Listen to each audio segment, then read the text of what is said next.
Hi, I'm Ben. Welcome to my book corner. And we're on the run up to Christmas, and people keep telling me to get a little bit into the festive spirit. And we're doing the Read What You Own challenge. So today's book is a book that's been sat on my bookcase for 19 years unread at this point, and that is David Baldacci's The Christmas Train. A little bit of history with this one. I very briefly worked in a clearance bookshop in Manchester City Centre back in 2004 when this came out, and they got a surplus of these books which they basically gave away to everybody on the run up to Christmas. It was a new store opening. They only stayed open for about 3 months because it was a temporary unit, and this is a book that I was given while I worked there.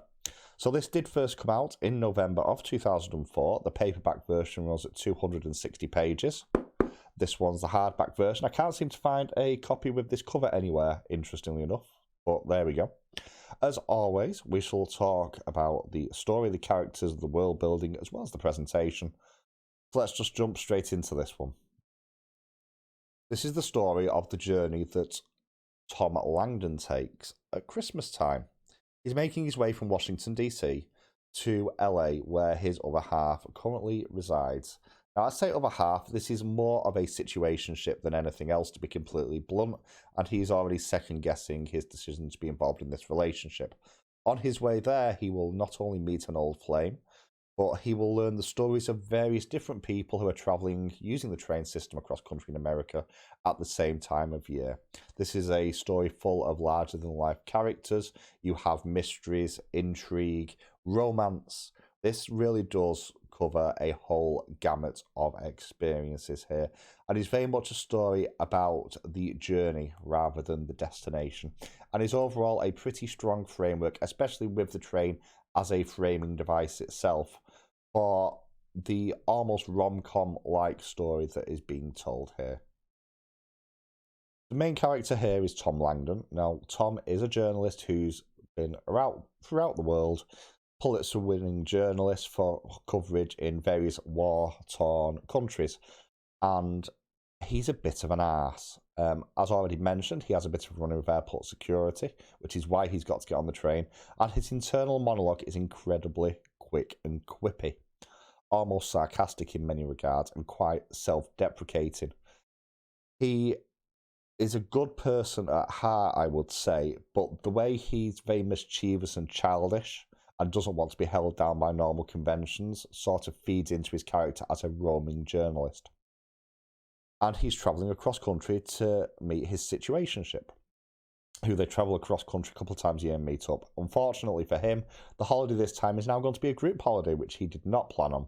And it gets him thinking about his ex, who walked out on him when they were in Tel Aviv together, both as journalists. Now, that other half is Eleanor. Eleanor is surprised to see Tom on this train. She originally didn't plan to travel by train. And it's about this point you begin to realise that stuff is not quite as it seems. And she's a lot more understated. She wanted commitment, but she's not as well fleshed out as Tom is, mainly because Tom is the point of view character. And she kind of falls by the wayside because there is a whole cast, and cast is the key word here, of side characters that are all so larger than life. You've got the very motherly sort of matriarchal figure who runs the train, whose name I cannot remember because I'm terrible. And she sort of belts out gospel songs and she intimidates people and she looks after people. You know, you have like the gospel choir coming on board, like all these teenagers, and there's a scene in the book where she literally gets them all in, like army style, because they're not clean, they're not looking after themselves, they're teenagers, and it's like, you're going to be in the shower for 3 minutes, not a second earlier, not a second less, and very much regimented in trying to get them going. But everybody loves her and knows her, and she's very much the heartbeat of the Amtrak train. You also have Max Power, a film director who's travelling with Eleanor, who just happens to be on this train and is wanting to make a film about travelling on a train over Christmas, a romance, maybe, and enlists sort of Tom for help throughout this. And you've got his sort of very overpaid, which is an interesting little gag in the story, sort of assistant. But on top of that, you also have the thief. You have There's a priest in here as well. And you've got all these very much caricatures of characters you find in a rom-com. And it doesn't make sense until you hit the end of the book and then it all clicks into place. You also have, I think she's called Agnes. I'm going to have to check now. A lot of the world building for this one comes from the stories that Tom picks up while he's travelling. Roxanne is in particular a major source of this, as they tell various stories of what it's like to travel on the train all the time and how it forces people to interact. Now, sleeper trains aren't really a thing here in the UK because the UK is tiny compared to America, but you can kind of see a situation almost like a cruise, I suppose, in many regards, where people are stuck on this one area for so long together that you sort of have to interact with each other, and it can create some long-lasting friendships, maybe some drama as well. And the history of all that is sort of explored with the various different staff members that you speak to and the stories that they tell. And you also have the regulars who travel the trains quite often, which, again, I presume that is a thing that does happen. There's also some technical world building going on here as well. And one thing that is mentioned is that at one point the train is going quite slowly, and part of the reason for that is the actual train lines aren't owned by Amtrak themselves, but by the freight companies, so their freight trains get priority, and that will sometimes slow down the passenger trains. And just little bits like that, and there's almost a romanticisation of the train journey itself, which, again, over a long distance, I can kind of see that being a thing, which I really appreciate. You also have the importance of various different stopping off points in terms of purely from the refueling thing. There's some points in here where they talk about elevation, how high the train actually goes whilst doing this cross country, and how difficult it is, and how they need to get an extra engine just to make sure they can get up the incline, as well as touching on the weather at this time of year.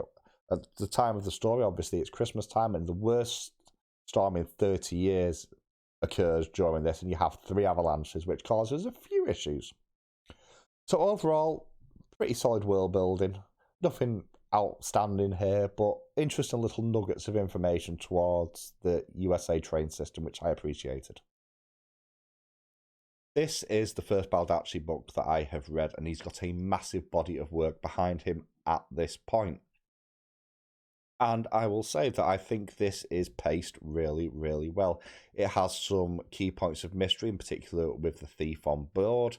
It has some really engaging characters, which, again, seem larger than life.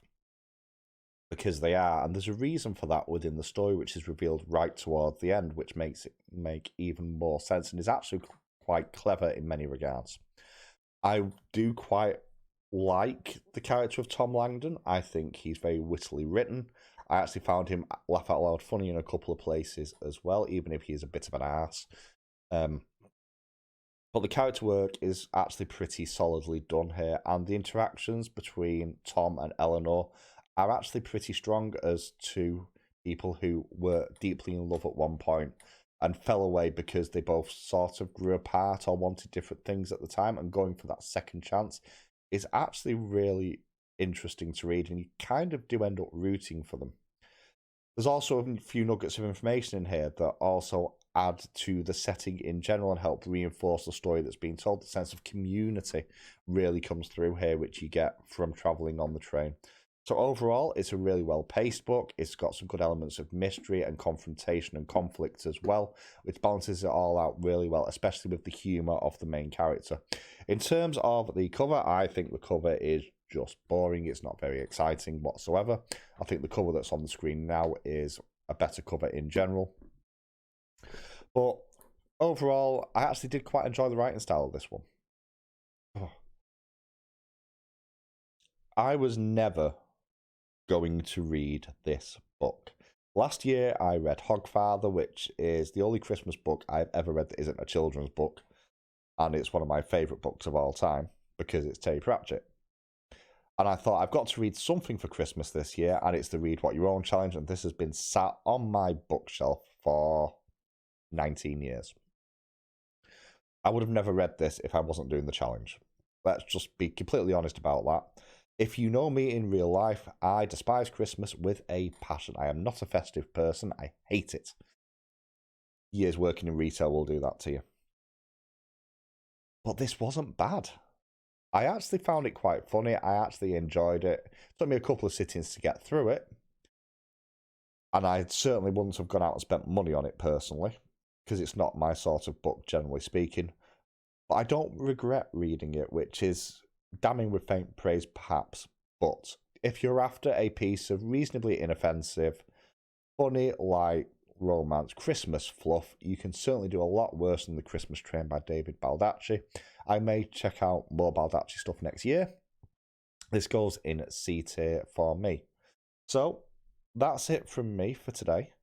If you're watching this before Christmas, I do hope that you have a good festive season. Have you read this or any Baldacci books? Or do you have any Christmas book recommendations for me to look at for next year? Let me know in the comments below. I'll catch you next time.